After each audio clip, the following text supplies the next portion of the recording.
Koordinator Tim Anies Baswedan, Sudirman Said mengatakan, bakal calon Presiden Anies Baswedan sibuk bertemu masyarakat di bulan Ramadan. Pernyataan Sudirman dilontarkan menanggapi Sekretaris Jenderal Partai Demokrasi Indonesia Perjuangan, Hasto Kristianto, yang menyebut Anies diam saja dalam urusan kedatangan timnas Israel ke Indonesia. Sudirman menjelaskan, Anies menggunakan momen ibadah puasa untuk bersilaturahim ke masyarakat. Selain itu, Anies turut mendengarkan aspirasi dan masukan dari mereka. Menurutnya, hal ini baik karena dengan begitu Anies dapat melihat kehidupan rakyat seperti petani, nelayan, pedagang kecil, para guru, ustadz di pelosok dan mendengar langsung suara hati mereka. Adapun sebelumnya sindiran Hasto terhadap Anies dilontarkan kala menanggapi kritikan Ade Armando. Melalui kanal YouTube-nya, Ade mengkritik PDIP tidak rasional karena penolakan kedatangan timnas Israel dalam Piala Dunia U20 didasarkan pada alasan klinik. Coba kita pikir, apa alasan yang menyebabkan dia tiba-tiba berkomentar soal Piala Dunia U20? Itu kan seperti tak ada hujan, tak ada angin, tiba-tiba saja Ganjar bicara begitu. Dia mengucapkan penolakan itu setelah beberapa hari sebelumnya PDIP bersama PKS memboikot Israel. Saya duga ada pimpinan PDIP yang memerintahkan Ganjar mengikuti garis partai. Dan ini tidak diperintahkan pada para tokoh PDIP yang lain. Hasto menegaskan pernyataan Ade tidak benar. Menanggapi sikap PDIP didasarkan pada alasan logis dan kajian geopolitik ketimbang mengkritik PDIP, Hasto menilai sebaiknya Ade mengkritik Anies Baswedan sebab Anies memilih diam dan tidak bersikap dalam urusan segenting ini. Daripada mengkritik PDIP, sebaiknya saudara Ade Armando mengkritik Anies Baswedan karena urusan sepenting ini ia diam saja.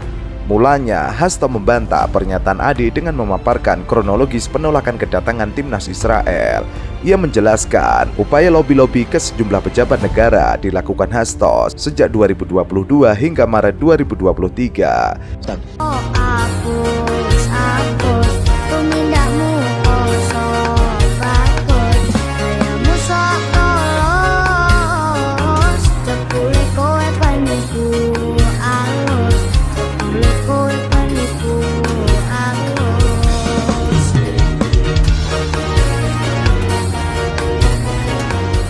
Skala prioritas bagi PD Perjuangan adalah mendorong prestasi setinggi-tingginya untuk rakyat, untuk kemajuan bangsa dari Pak Jokowi dan Haji Ma'ruf Amin, karena untuk Pilpres ada tahapan-tahapan sesuai dengan yang ditetapkan oleh KPU, karena kita juga tidak ingin mendorong sepertinya suasananya ingin pemerintahan Pak Jokowi ini kan masih Oktober 2024 masih panjang untuk mencetak prestasi. Di Perjuangan kembali menyentil kebijakan Gubernur DKI Jakarta Anies Baswedan yang seolah abai dengan wilayah pinggiran ibu kota. Sekjen DPP PDIP Hasto Kristianto menyebut Anies lebih banyak mengurusi lingkungan di sekitar Jalan Sudirman Tamrin dibandingkan pinggiran kota Jakarta. Hal-hal yang berada di pinggiran Jakarta itu tidak mendapat sentuhan yang membawa perubahan secara sistematik bagi kemajuan daerah. Anies juga dianggap mengabaikan kebijakan positif gubernur sebelumnya seperti Jokowi hingga Basuki Cahayapurnama alias Ahok. Anies dinilai luput merawat taman dan danau di DKI Jakarta. Padahal pada zaman Jokowi Ahok, kedua tempat itu sangat rawat. Contoh sederhana dalam membuat taman, membersihkan sungai yang dulu dipelopori Pak Jokowi dan Pak Ahok, yang secara spektakuler mampu mengubah waduk Ria Rio. Dari Bapak Anies Baswedan sebagai gubernur, dan yang begitu menyedihkan apa yang dulu menjadi capaian dari Pak Jokowi, dari Pak Ahok, dari Pak Jarot, ternyata hal-hal yang positif untuk rakyat itu banyak yang tidak dilanjutkan. Contoh pembuatan taman, RPTRA, dan berbagai hal yang sebenarnya di dalam penataan tata ruang Jakarta itu agar memperhatikan kelestarian alam itu tidak dilakukan dengan baik. Hasto juga memprotes mengenai banyaknya eskavator yang tidak dipergunakan semestinya. Alat berat yang seharusnya digunakan untuk kegiatan proyek tersebut banyak terparkir sembarangan. Bukan hanya itu saja, Hasto Kristianto kerap mengkritisi Anies Baswedan, kemudian membandingkan kinerja Anies Baswedan dengan Ahok dan juga Jokowi. Jangan sampai kemudian mencalonkan seseorang yang punya kebijakan yang berbeda ketika misalnya ada kebijakan yang berbeda dari calon yang diusung oleh partai politik pengusung Pak Jokowi, maka ini akan kontradiktif. Contohnya saya mendengar berkali-kali Pak Anies tetap mencoba untuk mempertahankan ibu kota tetap berada di Jakarta, sementara Pak Jokowi menginginkan adanya suatu kesinambungan kepemimpinan agar visi Indonesia sebagai poros maritim itu juga dapat dijalankan dengan sebaik-baiknya. Inilah yang harus kita hindari. Namun, fakta yang berbicara, ternyata kinerja Ahok dan Jokowi telah dilampaui oleh Anies Baswedan dalam 1 tahun masa kerja Anies Baswedan. Anies saat ini muncul sebagai tokoh utama di luar kekuasaan, sekaligus di luar partai politik. Bagi PDIP, memusuhi Anies secara politik berimbas soliditas di internal dan menguatkan pemilih kontra oposisi ke PDIP. Hasto semakin rajin mengkritik Anies Baswedan. Terlalu jauh. Nasdem kan partai yang mengusung Pak Jokowi. Nasdem masih setia dalam barisan Pak Jokowi. Artinya kan di dalam pidato deklarasi Pak Anies mengatakan continuity and change. Spirit apa yang menjadi legacy Pak Jokowi, apa yang menjadi capaian-capaian Pak Jokowi, tentu itu harus kita lanjutkan. Bahkan terbaru Hasto mengkritik banjir yang terjadi di Jakarta. Hasto menyindir agar Partai Nasdem ikut membantu menjelaskan kondisi banjir yang terjadi di masa pemerintahan Gubernur DKI Jakarta Anies. Jadi, dirinya mengaku bertemu dengan orang-orang di Jogja. Banyak yang bertanya, setelah Anies Baswedan dideklarasikan, kenapa alam tidak bersahabat? Muncul banyak banjir, itu pertanyaan masyarakat. Hasto menjabarkan alasan Nasdem harus menjawab banjir di Jakarta sebagai sebuah hukum demokrasi. Sebagai pengusung, Nasdem harus berada di barisan depan menjawab pertanyaan banjir di Jakarta. Ketika dulu PDIP mencalonkan Jokowi, ketika ada apa-apa dengan Jokowi, ia berdiri paling depan. Untuk pertama kalinya ketika penanganan soal banjir di Jakarta, saya tanya, apa KPI penanganan banjir? Ya terus semuanya dalam ruangan itu diskusi apa ya? Nggak ada waktu. Loh gimana? Nggak ada target. Kita punya banjir bertahun-tahun, berdekade-dekade. Yeah. Saya tanya KPI-nya, disebut sukses menangani itu bila bagaimana? Nggak ada jawaban. Nah terus selama ini nggak pakai KPI, nggak ada KPI. Nah terus kalau nggak ada KPI, dari mana kita tahu sukses atau tidak? Dari mana kita tahu progresnya? Sebelumnya, deklarasi pada jam 9 pagi oleh Partai Nasdem bisa berdampak positif bagi partai yang dipimpin Surya Paloh. Tentu ada kalkulasi yang telah diperhitungkan secara matang oleh Nasdem, dan tentu pula ada yang suka dan tidak suka dengan adanya deklarasi tersebut. Kalkulasi Nasdem itu tentu bisa dikatakan sangat berani mengambil langkah pencapresan Anies, meskipun peluang menang Anies masih sangat signifikan. Jika mengacu pada sejarah, Nasdem selalu menampilkan tokoh-tokoh alternatif dan biasanya memenangkan pemilu atau pilkada, seperti halnya Jokowi pada pilpres sebelumnya. Tentu semuanya bertanya, Nasdem dapat bisikan dari siapa? Apakah dari Amerika, China, atau memang sadar semata-mata ingin membesarkan parpol, sehingga sangat mungkin Nasdem menjadi parpol pemenang pemilu pada 2024 yang akan datang. Kita lihat aja, Nasdem sejauh ini masih setia dan loyal kepada pemerintahan Jokowi, dan narasi politik yang begini-begini membuat politik kita jumur. Dipikir, oh ini karena biru disobek terus pindah, udah punya capres sendiri. Ya kan beda. Yang sudah punya boarding pass Nasdem, tiket aja belum punya, bos. Harus cari tiket dulu, harus cari penumpang dulu baru bisa berangkat. Kita harus saling membuat politik kita sukaria, sukacita, happy bersama, tidak saling mendiskreditkan seperti ini. Kalau seperti ini kapan kita mau dewasa? Anies hanya bisa dikalahkan oleh dua hal, yakni diputus dengan atau tanpa kendaraan parpol atau berhadapan dengan hukum. Jika Anies kemudian berhadapan dengan hukum atau ditetapkan sebagai tersangka dalam dugaan tindak pidana korupsi, belakangan ini beredar isu yang menyebutkan bahwa Ketua KPK yakni Firly Bahuri sengaja bermanuver untuk mencekal Anies Baswedan melalui KPK. Ketua KPK tersebut diduga mendesak Satuan Tugas Pengusut Kasus Formula E untuk menetapkan Anies sebagai tersangka. Padahal tim pengusut masih belum menemukan adanya tindak pidana korupsi yang melibatkan Anies Baswedan. Ketika bertugas di pemerintahan di Jakarta, kami pun membentuk Komisi Pencegahan Korupsi Ibu Kota untuk membantu tugas pencegahan korupsi. Dan alhamdulillah hari ini diundang untuk membantu, kami pun hadir untuk membantu menjalankan apa yang dibutuhkan oleh KPK. Jadi tadi kami diminta untuk memberikan bantuan keterangan dan sudah disampaikan. Insya Allah dengan keterangan yang tadi kami sampaikan akan bisa membuat menjadi terang, sehingga isu yang sedang didalami akan bisa menjadi terang benderang dan memudahkan dalam KPK menjalankan tugas. Anaknya punya rekam jejak itu begitu, Bapak Ibu. Bapak Ibu tuh bisa telisik, Bapak Ibu. Nah kemarin gimana? Besok juga kira-kira kan begitu. Nah kadang-kadang kita lupa nggak melihat rekam jejak secara lengkap. Kalau biasa tidak menepati janji, ya besok nggak menepati janji.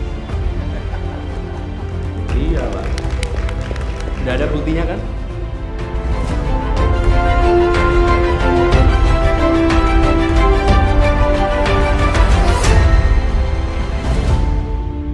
Hampir 5 tahun, Gubernur DKI Jakarta Anies Baswedan memimpin ibu kota.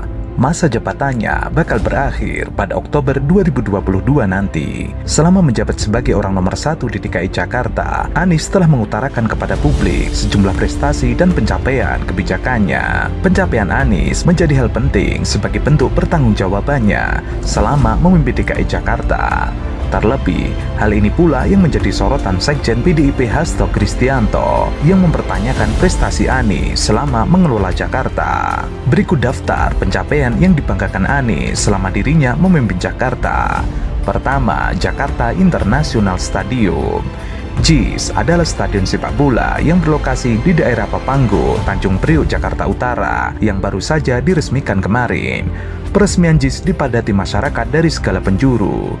Anies mengatakan JIS adalah mahakarya yang dibangun sepenuhnya oleh warga Indonesia. Ia menyebut pembangunan JIS merupakan bukti penuntasan janji yang ia sampaikan kepada The Jackmania pada 5 tahun lalu. Anies menuturkan JIS tidak akan terwujud tanpa dukungan dari semua pihak. Pada kesempatan itu, ia menyampaikan terima kasih kepada Persija Jakarta, The Jackmania yang memberi kepercayaan penuh kepada Pemprov DKI Jakarta untuk menyelesaikan stadion berkapasitas 82.000 penonton tersebut. Akhirnya, hari yang ditunggu itu, hari yang dinanti bertahun-tahun, malam ini mencapai penutupannya. Alhamdulillah, pada malam hari ini kita sama-sama hadir menuntaskan sebuah fase perjuangan. Di tempat ini telah lama dicanangkan, telah lama dijanjikan, dan hari ini janji itu dibayar tunai. Di sini bukan saja kita menyaksikan sebuah bangunan mahakarya, tapi tempat ini membuktikan bahwa mimpi itu bisa dicapai lewat kerja keras, lewat kerja tuntas. Mimpi yang oleh sebagian ditanggapi dengan pesimis, mohon maaf harus kami sampaikan bahwa kami mengecewakan mereka yang pesimis. Kedua, Formula E. Ajang balap mobil listrik atau Formula E sukses digelar di DKI Jakarta. Sirkuit balapan Formula E ini berlokasi di Ancol, Jakarta Utara. Anies memamerkan keberhasilan gelaran Formula E pada sidang paripurna hari ulang tahun HUT Jakarta. Anies menyebut suksesnya ajang balapan mobil listrik yang masuk dalam rangkaian acara Jakarta Hajatan itu berhasil membawa nama baik ibu kota negara ke seluruh penjuru dunia. Ia juga mengatakan balapan mobil Formula E telah membuat mata dunia tertuju ke Jakarta dan Indonesia. Ya, alhamdulillah semuanya berjalan dengan lancar dan baik. Saya kira ini event masa depan, karena kita tahu nanti akan ada pergeseran dari mobil yang sekarang banyak atau memakai mobil listrik, sehingga ini menjadi sebuah tontonan yang ke depan menurut saya akan menjadi akan semakin bermaju, dan ini juga bagus untuk negara kita karena ke depan kita ingin membangun ekosistem baterai listrik mulai dari awal nikel, raw material, smelter, industri lithium baterai, kemudian mobil listriknya. Saya kira ini teknologi yang dipertontonkan di formulasi ini akan juga menuju ke arah sana. Semua akan menuju ke ramah lingkungan. Ketiga, aplikasi Jakarta Kini. Anies membanggakan aplikasi digital Jakarta Kini yang digunakan Pemprov DKI Jakarta sebagai pusat informasi dan juga penanganan COVID-19 dalam forum bertajuk Urban 20 Talk, Kota Desa Pemuda di Era Digital yang digelar beberapa waktu lalu. Anies membagikan pengalaman Pemprov DKI Jakarta dalam mengelola digitalisasi layanan Jaki, terlebih pada keadaan pandemi COVID-19. Ia juga menyebut Jaki merupakan capaian non-fisik yang sangat besar. Ia menyebut Jaki sebagai super apps. Jaki adalah capaian non-fisik yang sangat besar. Super apps yang di dalamnya ada banyak layanan publik, dari mulai aduan yang bisa di-tracking prosesnya oleh warga, sampai kebutuhan melakukan vaksinasi bagi warga ber-KTP DKI. Kita kenal namanya Jaki kalau di Jakarta. Jaki Jakarta Kini, dan Jaki ini super apps yang di dalamnya seluruh pelayanan Pemprov itu masuk. Bukan hanya dari pemerintah, bahkan dari masyarakat swasta pun. Swasta itu maksudnya non pemerintah yang memiliki jasa untuk publik, kita bisa masukkan di situ. Jadi super apps ini memiliki feature-feature yang membantu kebutuhan warga. Ketika ada laporan hujan, banjir, maka ada jeda waktu berapa jam itu harus beres, sehingga secara sistem kita melakukan profesionalisme yang meningkat. Keempat, integrasi transportasi. Anies memamerkan pembangunan Jakarta sebagai kota berketahanan iklim pada Perserikatan Bangsa-Bangsa. Hal tersebut disampaikannya dalam forum diskusi internasional kota-kota anggota C40 bersama Sekretaris Jenderal PBB Antonio Guterres. Kita tahu bahwa sebuah kota modern mengandalkan transportasi umum, sehingga mobilitas penduduk itu difasilitasi oleh pemerintah. Dan kalau kita bisa pergi dari mana saja ke mana saja berkendaraan umum, insya Allah kita akan bisa menurunkan tingkat polusi udara di Jakarta, meningkatkan kualitas hidup, lalu penghematan biaya transportasi bagi masyarakat, dan otomatis nanti kita mudah-mudahan nanti menyaksikan porsi penduduk menggunakan kendaraan pribadi menjadi jauh lebih rendah dibandingkan menggunakan kendaraan umum. Saat ini, Jakarta telah bertransformasi dari pembangunan yang berbasis mobil ke pembangunan yang berbasis transit. Anies juga menyebut DKI Jakarta memiliki target menekan emisi karbon hingga 0 pada tahun 2050 mendatang. Terkait hal itu, ia juga sempat menceritakan langkah-langkah yang diambil guna mengurangi emisi di kota Jakarta. Sangat membantu banget sih, jadi lebih cepat banget. Jadi waktu kerja yang biasanya bisa makan waktu 1 atau 2 jam bisa sampai 30 menit juga udah sampai. Oh ya, bangga sekali kan, apalagi udah ada MRT lagi, udah transitnya langsung nyambung gini.